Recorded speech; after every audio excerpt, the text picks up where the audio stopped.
All right. Leafs win, and I have no idea how this happened.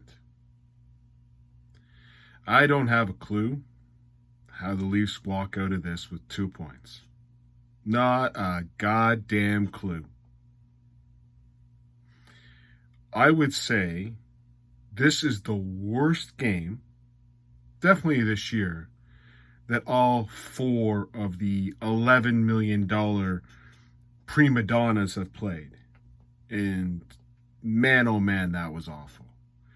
Who would have predicted 3 weeks ago, 2 weeks ago, that Samsonov would stand on his head and get the Leafs 2 points? Single-handedly by himself, get the Leafs 2 points. Who would have raised your hand in that class for that one? I'll take that one for 500 there, Alex.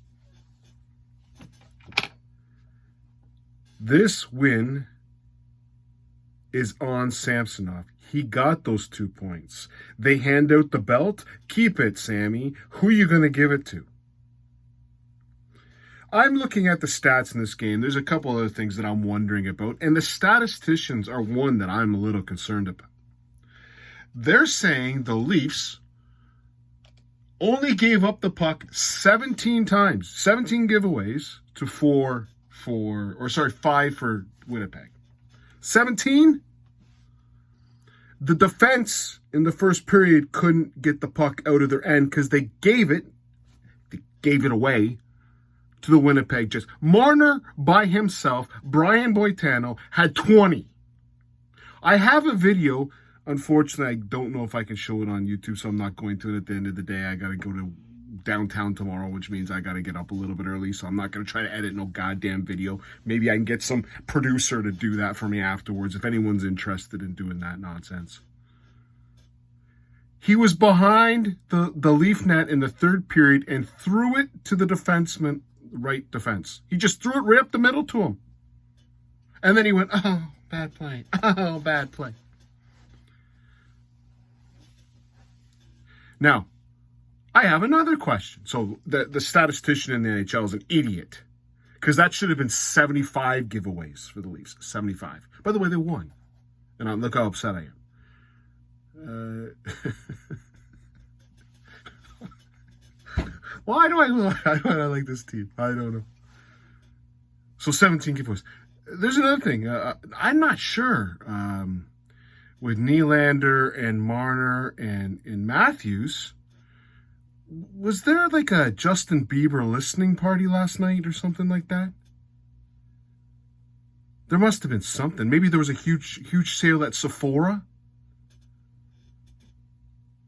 Could have been a Tupperware party. Something kept them up late at night. Maybe at Justin Bieber's party, you know, they had a little bit too much of the gluten-free hors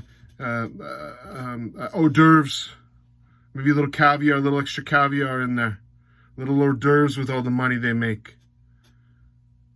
Could have been, tacos and Kool-Aid for everyone. Maybe it wasn't sugar-free Kool-Aid. Maybe they had too much sugar. You know, make sure that they got the gluten-free, the whatever. Because not one of them put an effort forth tonight. They must have just rocked it out at the Sephora sales event. That was awful. Like, I can get mad at Tavares. Put him as a 411 million, but I can't say that he didn't try. He just sucks. It's not like he doesn't try. I'm sure he tries. He's just a terrible player. I know Matthews scored the overtime goal, and that was because Nick Robertson was picking off pucks out of midair. By the way, Nick, let's make sure he stays in the lineup. I don't even care if he has a bad game. Sheldon, that's enough, right? Like, he's pretty good. Maybe put him on the first line. Try that out because Nyes is struggling. I don't know. Maybe just me. But let's make sure if Robertson has a bad game, he doesn't go in the line. Because you had 3 of your 11, Tavares, every game's bad. You had 4 $11 million players have a bad game. Are you going to sit them next game? No? So let's not do that with Robertson. Thank you very much. Man, Maybe there was like, what do they call those parties? Like candle parties. Sensei parties or something like that. I don't know. Some of them know what the freaking party is. You know, you sit around, you yip and yap, and you smell candles. Have tacos and Kool-Aid for everybody. Gluten-free, hopefully. Gluten-free, hopefully. Because that was awful. Not one of them tried. And I know, oh, Sheldon held them accountable. Oh, boy, did he ever hold them accountable. Because you know what you can't do in Toronto? You know, remember last year when he came out and said the top players didn't play good, and then Sheldon got, you know, Shanahan and team came in, oh no, you might make Mitchie mad. Oh, what would Mitchie do? He might go into a mental state that's just not good, and his confidence might be just shot. So don't say you had a bad game, Sheldon. I'm sure that he's in the dressing room. Shannon's coming down, going,